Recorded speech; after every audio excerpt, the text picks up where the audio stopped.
New York City's. We won a basketball game tonight, but are you really satisfied? Let's talk about the week that was the Brooklyn Nets.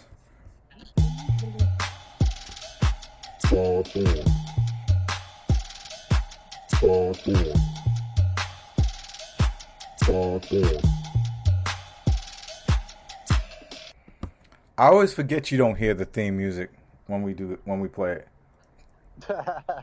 I was like, where'd it go? Oh, that's I was playing our theme music for the people. I know, I just forgot. How are you, man? You feeling good about your basketball team?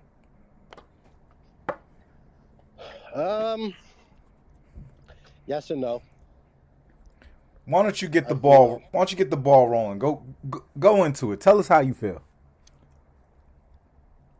well at about 5 o'clock. I tweeted that I wanted to thank the Nets because they had a 6 o'clock game because it got me off of watching the Giants, who are absolutely brutal. Mhm. Then the game starts and you're happy they're playing well, and then the realization comes that the roster, the surrounding town of this team is not that strong right now.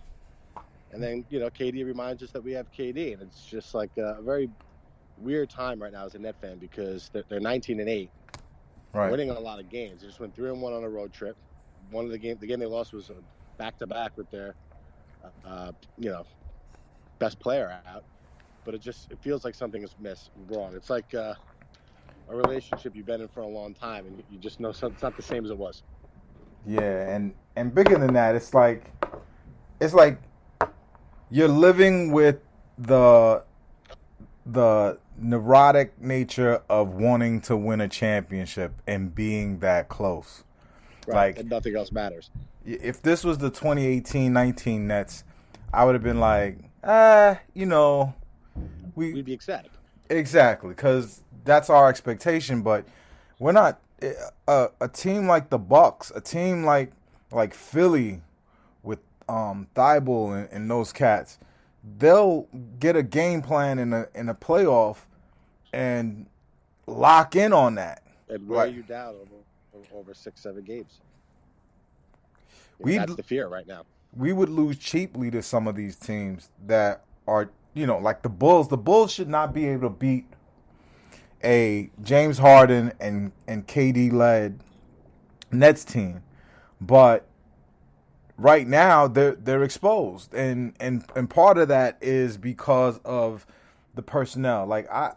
Here's why I really appreciate Steve Nash, yo. Steve Nash is not a stay with the game plan head coach. You got to give him credit for that because I know Sean Marks and his boys are trying to tell him that Javon Carter is good. Keep trying him. Steve Nash is not with it. He doesn't Dude, he play put guys who don't David play. Duke in over him in the third, fourth quarter of a basketball game. That that's what I'm saying. Like those are messages. Like I'm certain conversations I don't really want to get into with Nets fans because sometimes I think Nets fans just are happy to be relevant. I want to win the biscuit. I want the championship. Larry O is coming to Brooklyn. Like that's my mindset. And when I watch these games in December, I'm looking at a team and saying, by February 15th, we've got to have these three things fixed to ensure we win a championship. And we can't. That's sports, right? And did I lose something about sports to think that's the way we're supposed to be thinking? You root for your team based on the expectation level of the team, right? I was hoping the Giants could win 7, 8 games, maybe somehow 9, and you root accordingly.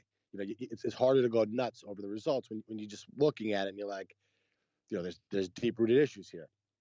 The Russell year with Levert and those guys was nothing but pure bliss. Like even bad losses, it felt good to have those like tough losses Right. that season. It doesn't feel good this year. And listen to us, dude. We're having we are negative fans, me and you, But as we were talking about, this seemed like they just got knocked out. Nah, They're 19-8. but they did just get knocked out. They got knocked out by the Bucks. And for me, I don't want to just repeat the same thing that got us knocked out by the Bucks. Like, I want to know and have a realistic understanding of what our prospects are. And the conversation should be had is, oh, no, Kevin Durant, you're so cute.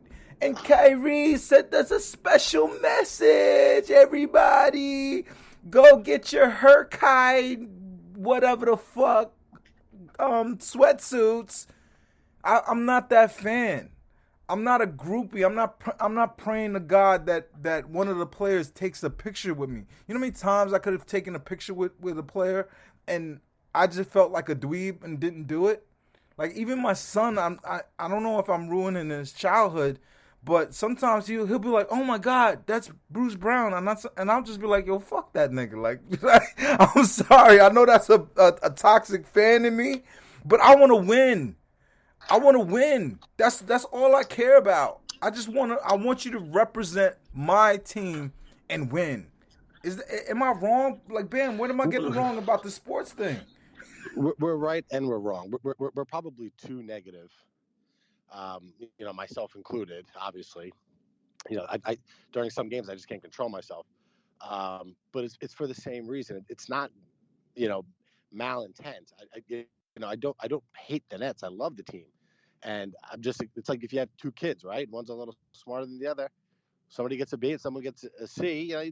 You say, hey, the one that got a C, maybe that was a good grade for them. Yeah, like when my son comes home with like C's, I just feel thankful that he made it. Like I almost take him to have ice cream. Like, I try not to reward him outwardly, but my son is not like my daughters. My daughters, both of them, just straight A's, and there's crying for hours if one of them has a B. My son, I'm just trying to pull him through. Like, just get to the first round of the playoffs, son. I'll be good.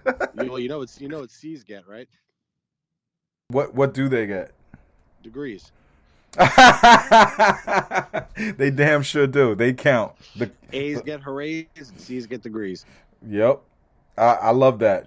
That's a new mindset. But C's don't get championships, right? No, it feels like the Nets are playing on the level of like a B+ team. And it's hard to grasp that maybe the defensive side of things are real, but it doesn't. But that defense can be attacked over a 7-game series, and it's not me being critical. It's just we know it has flaws, and a team will adjust. They'll go, okay, they've got Bruce Brown in the middle there. Let's just go at him for a quarter. We've seen it. It happens. Teams have run with that game plan. Not every team, but a team in the playoff will find your shortcomings. But at the same time, man, it's like you don't want to be negative.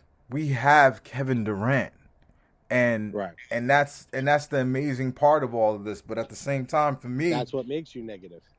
That is exactly what makes me negative. I don't know again when we will have a Kevin Durant. I think we're going to always be able to sign free agents. I think the Nets will always be able to throw a Darren Williams, Paul Pierce, KG type of thing, like, because people will want to come and play in New York, and we are the competent team.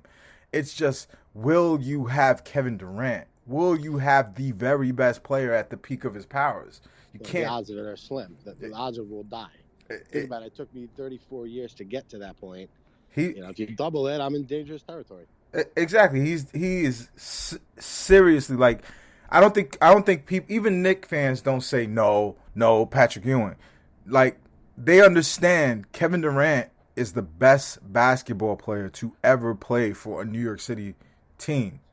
And I might even say that since Lawrence Taylor, there hasn't been a more dominant, like, figure in New York sports, right? Like Kevin Durant is that dude, right? Yeah, in terms of their standing in the league, yeah. And like in the history of their sport, correct. I guess Jeter would be the closest, but it's just hard to compare like a shortstop in baseball that leads off to what Kevin Durant does every night. And he's not really a home run hitter. He was important. He was a piece of the offense, but he more so he didn't really like move the needle like that. Like Jeter, as great as he was, he wasn't the thing that scared you so much. You knew he was going to produce. You knew he was going to come through in the clutch. You knew he was going to get on base. But at the same time, it's just like Kevin Durant is a different conversation, right? Like what he did today. Yeah, I mean, tonight, he in the third quarter, he essentially scored every point, got every rebound, got every assist, and was responsible for like any defensive stops they had. But that third quarter, He's our best defender. Is Kevin Durant our best defender? No. Who's our best defender?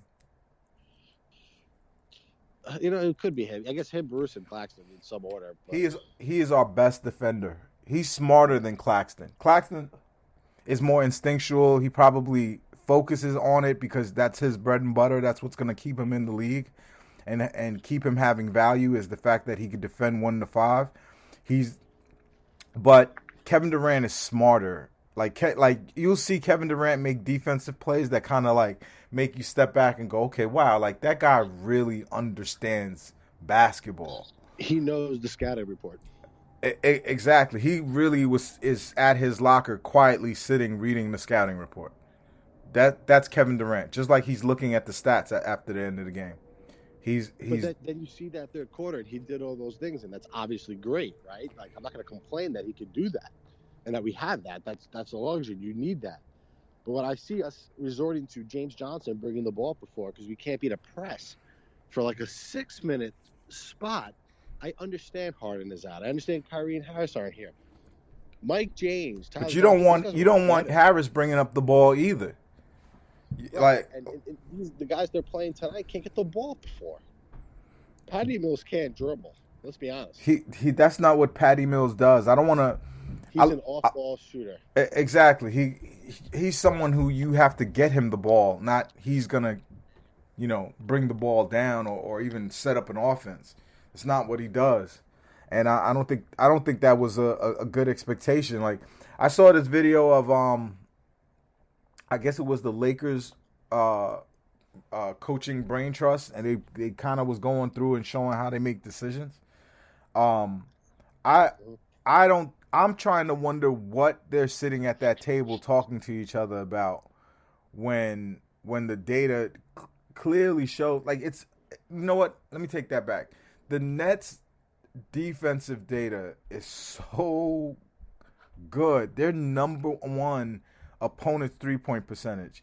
They're the number 4 defensive efficiency as it was before this game. I believe it's amazing. In 3 of the last 4 games that they've won, they've held the opponent to 14 points or less in each of the fourth quarters. So they shut down. They did it versus Dallas. They did it tonight. They did it versus Atlanta.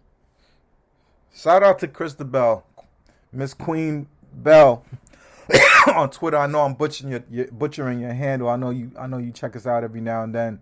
But shout out to you because she said that the Nets were playing with their food when Detroit went on that little bit of a run. So they kind of were, right? Like when they felt like turning it on, they turned it on. Do you think what do you think what Nash is doing with Claxton is he's playing them at the end of games, one, because he doesn't have the greatest stamina right now, and he's not going to start him. He's just going to lock games off at the end with a Claxton. You think that's permanent? Permanent, I'm not so sure, but right now the trio of him, Durant, and Johnson, and the switching ability of the 3 of them has been pretty effective. This has been something that I've been talking about for forever, and I never understood why Sean Marks never pulled the trigger on getting a player like that. Like having those long arms and having those type of bodies, whether they're good defenders or not, it clogs the lane. Because when those guys, just from their wingspan, is just spreading out in the paint to defend, it makes it difficult to get where you want to go on the floor, and it changes everything. The problem is we know we can't play James Johnson offensively in a big time playoff series. So can they find that 6'9" guy that can also hit an outside shot, keep the floor space and the defense honest, and do the same things defensively? I don't think so.